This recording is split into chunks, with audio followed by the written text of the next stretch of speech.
Hey, this is John with Alloy 211. Today's video is about the P64. This pistol was in Polish governmental service from the mid-1960s until the early 1980s. It was originally developed in the late 1950s by a team in Poland to replace the TT-33. It's developed under the name CZAK, C-Z-A-K, under two different prototypes. The prototype Model M, which was more in line for police service with a shorter barrel and 380 ACP caliber, and the W model, which had a longer barrel and was chambered in the 9x18 round. In 1961, they decided to go ahead with the Model M, but rechambered in the 9x18 cartridge opposed to the 380. As kind of shown earlier by them having the TT-33, post-World War II Poland was under the Soviet sphere of influence. Thus, why they stuck with the stuck with the 9x18 round. This gun, currently on the American market, there are quite a few of these. They just came in surplus over the last couple of years. You can find them between $150 and say $250. And there are a lot of pros to this gun as a concealed carry weapon. Now, there are also some deficiencies, which these were found in service with the Polish government. So in the early 1970s, they made some minor changes to the internal hammer, to the hammer spur. They changed it to a triangle opposed to this small little lump here. And these changes helped, but they really didn't fix the problems. So in the early 1970s, they went about developing other prototypes, such as the P70, P75, P78A, and P78B. By the early 1980s, they decided to go with what is the P83, which is a similar gun, but a very different design. So let's go into some of what I consider the pros of this weapon for a concealed carry, and then I'll go over some of the cons. And the cons are kind of big. Okay, one of the big pros, $150 to $250 for a very compact gun. It's only 6 inches long by about 4 3/8 inches tall. That is 3/4 of an inch wide at the top, about an inch wide down here at the heel. And it shoots the potent 9x18 round, which, although not quite as potent as 9x19, it has definitely got an edge on the 380 ACP. And really, for a gun this small, that's blowback, it's not a locked breech, it's hard to go much bigger than 9x18. I mean, that's about the biggest I would feel comfortable in a gun like this. You know, and those are all pros to it. The price, the cartridge. One of the kind of cons to it, only has a 6-round magazine. So that's not as much as you could get in some other guns of about this size and say 380 caliber. But you'd be hard pressed to get one this thin that held more rounds. So that's also here and there, plus or minus, however you see it. One of what many people consider a big detractor is it's got a heel magazine release. No button, like we as Americans are used to, what you would call the European style heel magazine release. And I find it on this gun is not as much of a hindrance as, say, on my CZ52, which the magazines tend to drag and you have to pull out. With this, although it is recessed up there in the bottom of the grip, if you get it down, you can get it where it really pops that magazine out pretty well. Sometimes it'll catch on your finger. Sometimes it'll pop all the way out. Sometimes I've had it shoot it out, well, like that. Hey, look at that timing.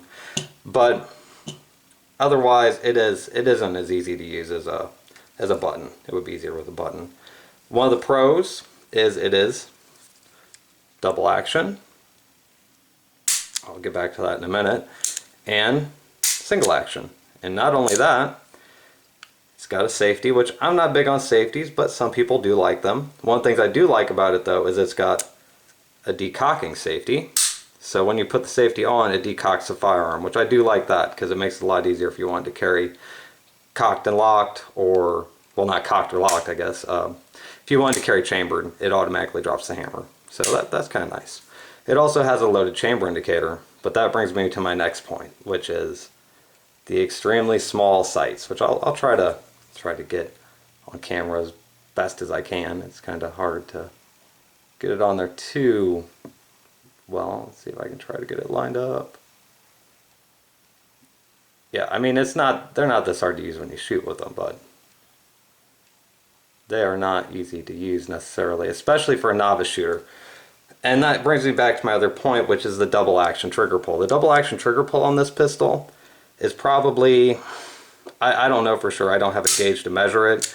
From what I read, it said 25 to 27 pounds, which I could believe.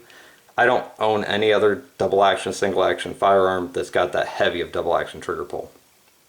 And I don't think I've ever shot one either.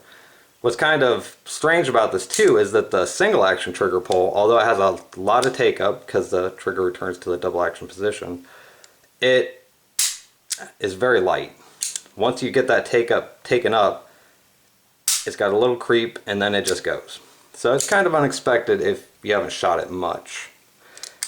And although this is a 9x18 pistol, it is not a Markov clone. It's actually closer to a Walther PPK. But as I said earlier, it was developed by a team in Poland that I think they looked at some of the other pistols in about this size and in this caliber and took what they felt were the best features and made it their own. So I'll go ahead and take it apart a little bit just to show you the similarities, say, between a Walther if you've ever taken one of those apart. First, well, one, you want to make sure the gun is empty, which it is. Then, hammer's cocked back. Go ahead and pull the trigger guard down and push it to the side. If you've ever taken a Walther apart, you've probably done this before. And go ahead and pull the slide. Well, let's try to get it better on camera. Go ahead and pull the slide back, which is easy with these big cocking serrations on it. And now you can see it's got a fixed barrel, recoil spring around the barrel. Typical sort of, well, again, like if you're used to using a Walther. Here's a transfer bar from the hammer to the sear back here. This is actually what transfers when you turn the safety on to decocking the hammer. I'll go ahead and push that down and you can see that. There you go. And I'm not going to take the grips off because if this transfer bar comes out, it is a pain in the butt to get back in. So, but the main spring that powers the hammer also is the spring for the magazine catch. So that's kind of it's a neat way to economize springs in a firearm. I mean, it's a very small, pretty simple gun. So they did a good job in that design. And if you look down in the slide, here, let's see if we can get to focus on it. Not too well, I guess. Ooh. On that right hand side, or maybe left hand side, I don't know for sure, from your angle, you can see there's a little drum there, and that is what actually rotates, and when it puts the safety on, drops the hammer. I'll rotate it down into the safe position so you can see. There it is now, and you can see it's up.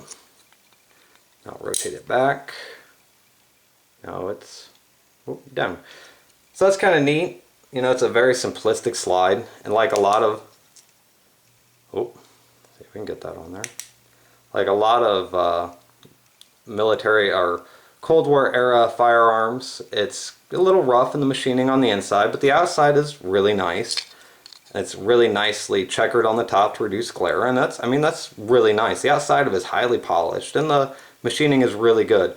You know, you look down inside the slide, you can see some machining marks and such, but that doesn't affect anything. And the same thing here. I mean, it's a military service sidearm, so you get what you get on that. You know, and as for concealed carry, go ahead and put it back together. It goes together pretty much the same way it came apart. You put the spring onto the barrel, pull the slide onto the barrel, pull it all the way back. See if I can do this on camera without... It is a little more difficult to do this when you're trying to... There we go. When you're trying to get it on camera. There we go. And you just flip the trigger guard back in. All locked. Good. We're trying to do it on camera than when you're just doing it, you know, in disassembly. Anyway, I hope you found that informative or interesting. If you did, go ahead and hit the like button. And if you enjoyed this video, I have others. So go ahead and hit the subscribe button. Thanks. Have a good day.